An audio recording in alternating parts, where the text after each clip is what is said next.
Meet Mary Slessor, the woman who stopped the killing of twins in Calabar, Nigeria. A life of courage and compassion. Origin.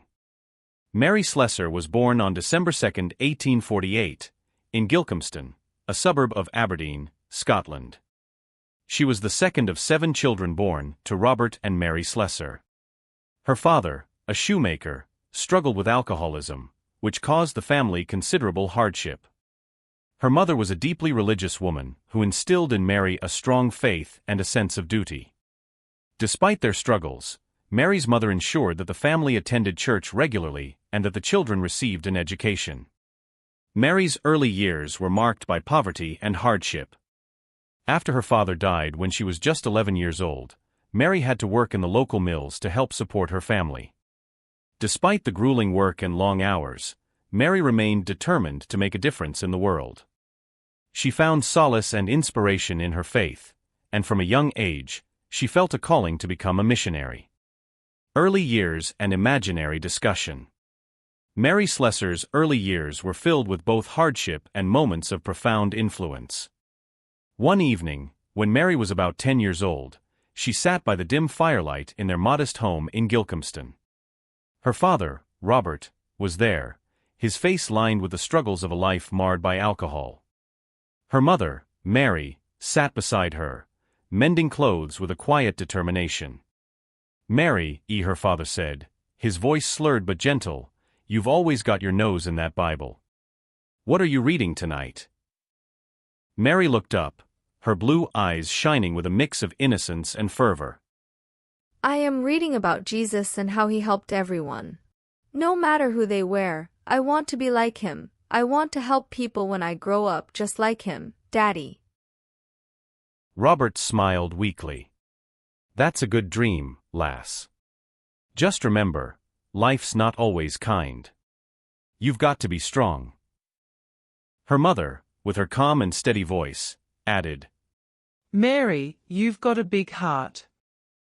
And with God's guidance, you can do anything. If you feel called to help others, then that's what you should do. Remember, it's not where you come from that matters, but where you're going." Mary nodded, feeling a deep sense of purpose welling up inside her. She knew that her mother's faith and resilience were the foundations she would build upon. Planning and preparing for Nigeria. Years passed, and Mary's dream of becoming a missionary grew stronger. By the time she was in her late 20s, she had saved enough money from her work in the mills and was ready to apply to the Foreign Mission Board of the United Presbyterian Church. Her mother supported her wholeheartedly, understanding the depth of Mary's calling. One evening, as they sat together, Mary shared her plans. "Mother, I've been accepted by the Foreign Mission Board. They're sending me to Calabar, in West Africa. It's a dangerous place, but I feel that's where God wants me to be." Her mother's eyes filled with tears, a mixture of pride and fear. "Oh, Mary, I knew this day would come. I've always known your heart was set on this path. Just promise me you'll be careful." Mary reached out and held her mother's hand. "I promise to be careful, to make you and God proud, Mother. I would take care of myself, and I will always carry your love and prayer with me." The journey to Nigeria. Imaginary discussion on the ship to Nigeria. The sun was setting, casting a warm glow over the deck of the steamship as it made its way across the Atlantic Ocean towards Nigeria. Mary Slessor stood by the railing, gazing out at the endless expanse of water. The rhythmic sound of the waves was both calming and invigorating. She clutched her Bible, feeling the weight of the journey ahead, but also the excitement of fulfilling her lifelong dream. As she stood lost in thought, she was joined by a fellow passenger, a young man named James, who was also on his way to Africa for missionary work. James had heard of Mary's reputation and was eager to speak with her. "Good evening, Miss Slessor," James said, tipping his hat. "I hope I'm not intruding. I've been meaning to introduce myself. I'm James Thompson, heading to Liberia." Mary turned and smiled warmly. "Good evening, Mr. Thompson. Please, call me Mary." It's a pleasure to meet you. I've heard there are many brave souls on this ship heading to Africa for various missions. James nodded. Indeed. It's quite a gathering of like-minded individuals. I must say, I admire your courage. I've heard of the challenges in Calabar.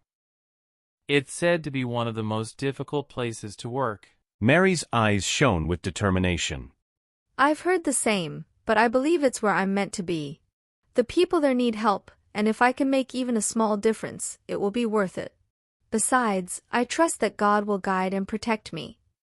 Another passenger, Mrs. Eleanor Mitchell, who was traveling with her husband to join the mission in Sierra Leone, joined the conversation. She had been observing Mary with curiosity and admiration. Mary, I couldn't help but overhear your conversation, Mrs. Mitchell said. Your determination is truly inspiring. How did you come to decide on such a challenging path? Mary took a deep breath, her thoughts drifting back to her childhood. It wasn't an easy decision, but it was one that I felt deep in my heart. Growing up in Scotland, I saw a lot of hardship. My mother always taught us to trust in God and to help others whenever we could. When I learned about the plight of people in Africa, especially the children, I knew I had to do something. I've always felt that God has called me to serve there. James leaned against the railing, intrigued. And how do you prepare for such a journey? It must be daunting, knowing the dangers that lie ahead. Mary nodded thoughtfully. It is daunting, but preparation is key. I've spent years learning about the Efik language and the customs of the people in Calabar. I've also trained in basic medical skills and read everything I could find about the region. But more than anything, it's about having faith and trust in God's plan.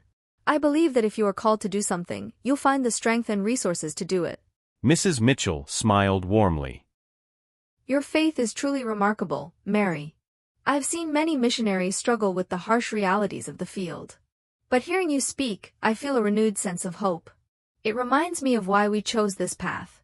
At that moment, Reverend John Wilson, a seasoned missionary who had spent years in Africa, approached the group. He had been listening quietly and decided to share his perspective. Mary, your words resonate deeply with me, Reverend Wilson said. I've seen many challenges in my years in Africa, but I've also seen the incredible impact that faith and determination can have. The people we serve are in desperate need of compassion and understanding. It's not an easy path, but it's a rewarding one. And remember, you are never alone in this journey. We are all here to support each other. Mary felt a sense of camaraderie and strength from the group. Thank you, Reverend. It's comforting to know that we have a community of support. I'm eager to learn from all of you and to contribute in any way I can. As the ship continued its journey, the group stood together, sharing stories, hopes, and prayers. They were united by a common purpose and a shared faith, ready to face the challenges ahead with courage and compassion. In the days that followed, Mary spent her time getting to know her fellow passengers, learning from their experiences, and sharing her own insights. These conversations strengthened her resolve and deepened her understanding of the mission she was about to undertake. By the time they reached the shores of Africa, Mary was more determined than ever to make a difference, knowing that she was part of a larger community dedicated to bringing hope and healing to those in need. She wrote in her journal, documenting her thoughts and prayers. I am both excited and apprehensive. The tales of Calabar are daunting, but I feel a strange peace. I know God is with me, and I am ready to serve His people. Upon arriving in Calabar, Mary was struck by the intense heat and the vibrant, unfamiliar landscape. She was welcomed by fellow missionaries who briefed her on the local conditions and the challenges she would face. But Mary was undeterred. She felt an overwhelming sense of purpose and a deep connection to the land and its people. Imaginary discussion on Mary Slessor's first day in Calabar. Mary Slessor stood at the edge of the bustling port of Calabar, the humid air heavy with a sense of salt water and tropical foliage. It was 1876, and she had just disembarked from the steamship that had carried her from Scotland to this vibrant and challenging land. The landscape was foreign and the people unfamiliar, but Mary felt a deep sense of purpose and excitement as she took her first steps on African soil.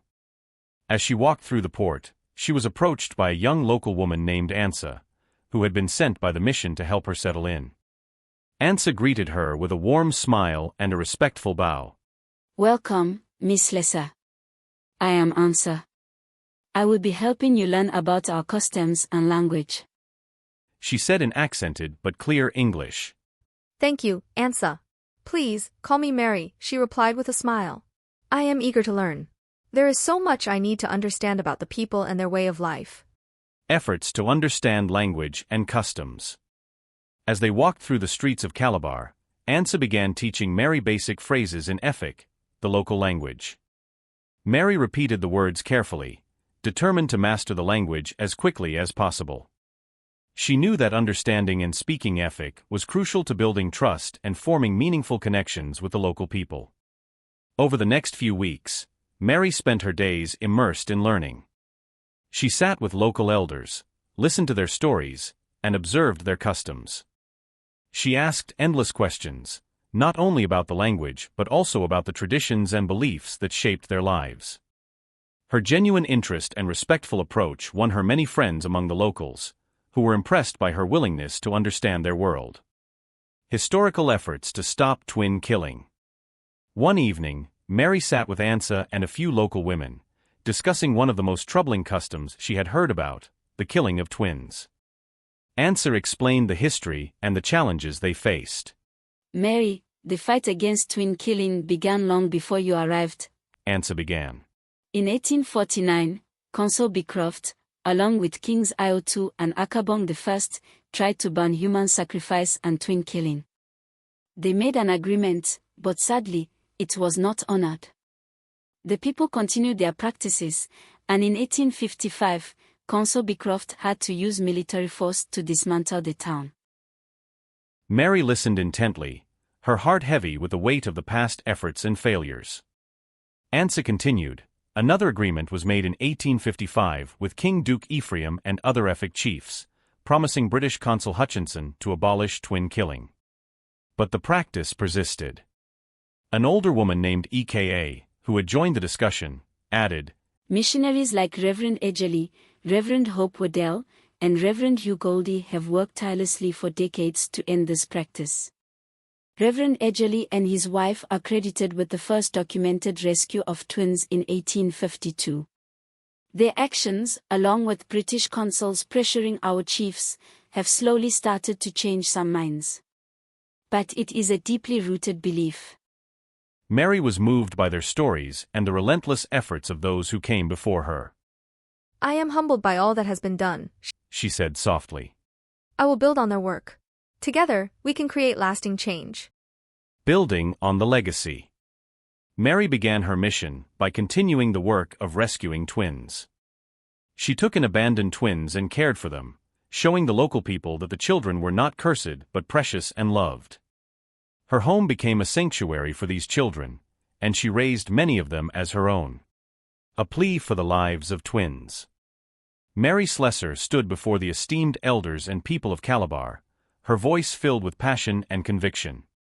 I come to you today to plead for the lives of innocent twin children and their mothers. Let us rethink our customs and traditions that deem twins an ill omen. Village elder Hufort countered. But our ancestors taught us that twins bring misfortune. Mary replied, I understand your fears, but I implore you to reconsider. Have you heard of someone named Jacob from the Bible?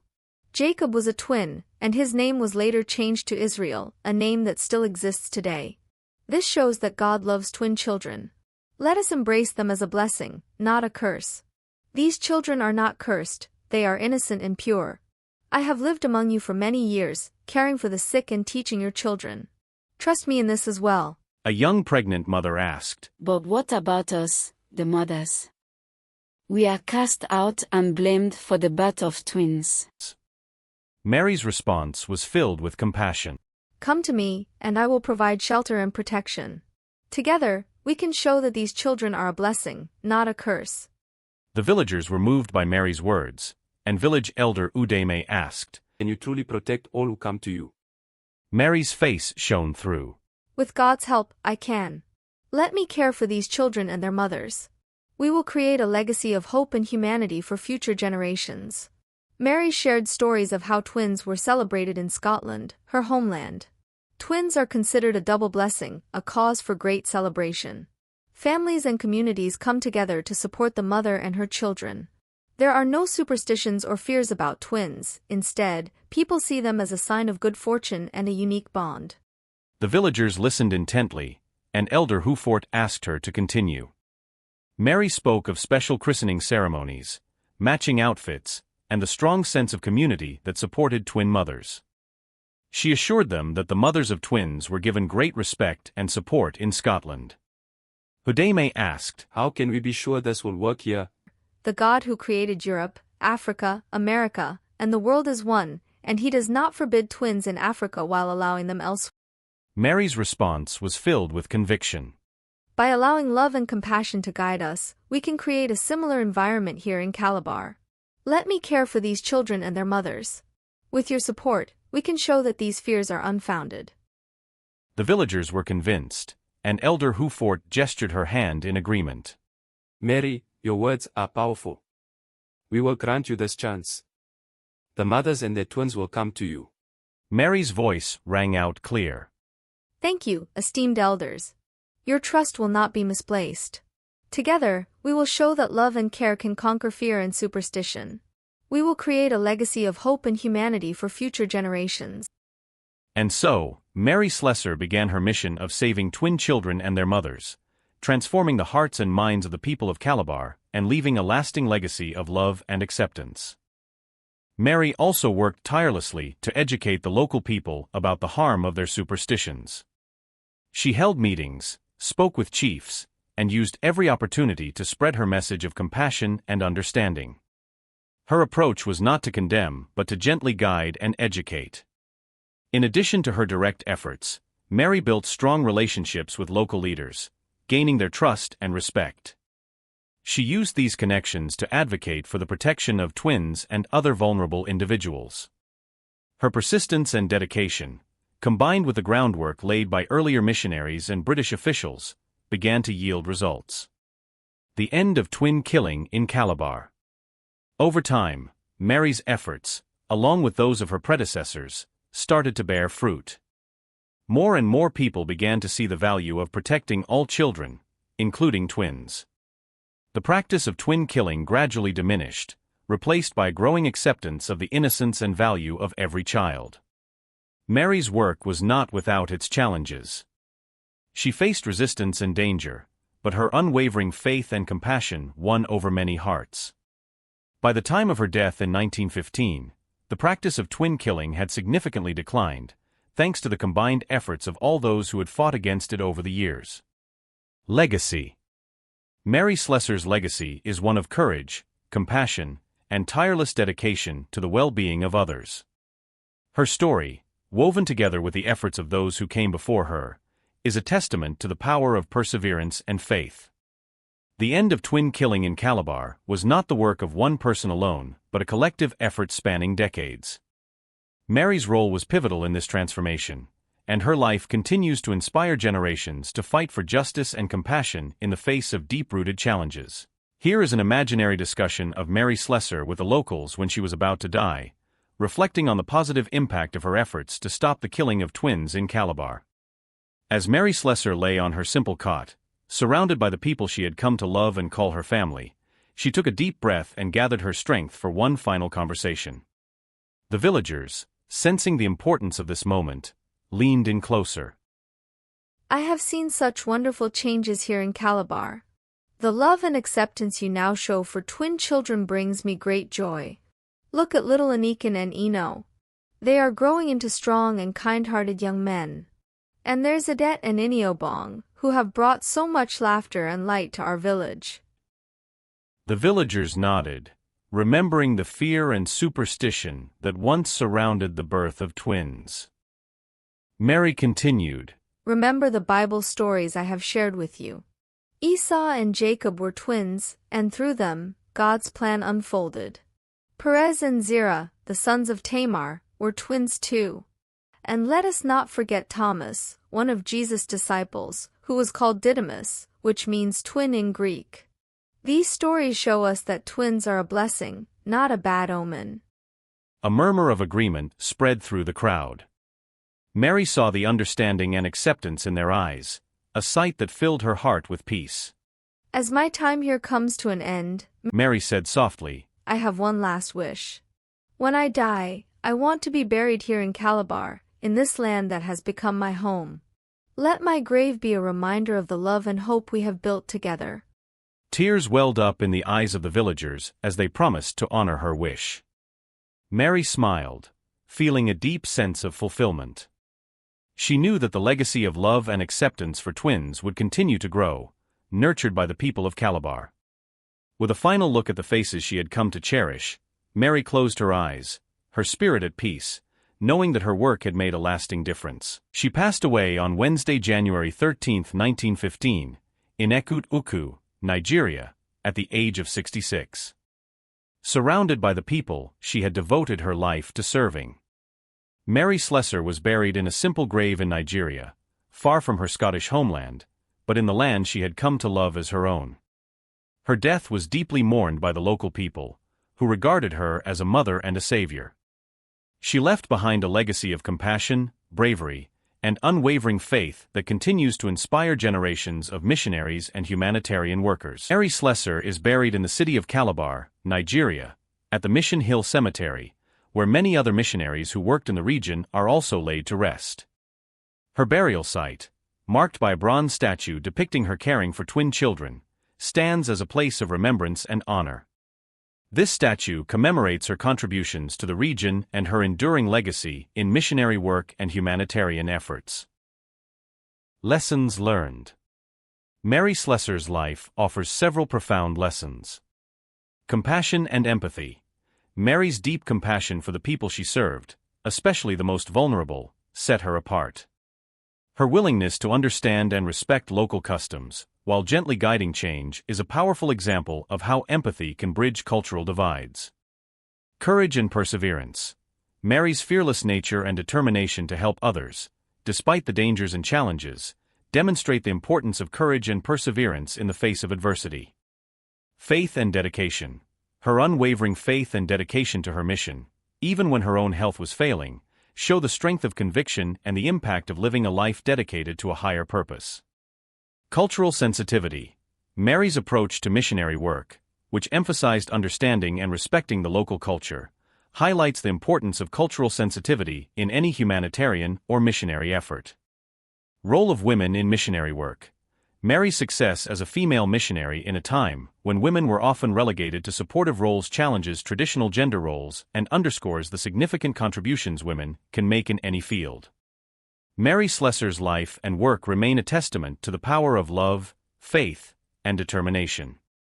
Her legacy continues to inspire those who seek to make a difference in the world, reminding us that even in the face of overwhelming odds, one person can create lasting change. Next time you see and admire twin children, especially identical ones, always remember the courageous effort of the Scottish woman named Mary Slessor.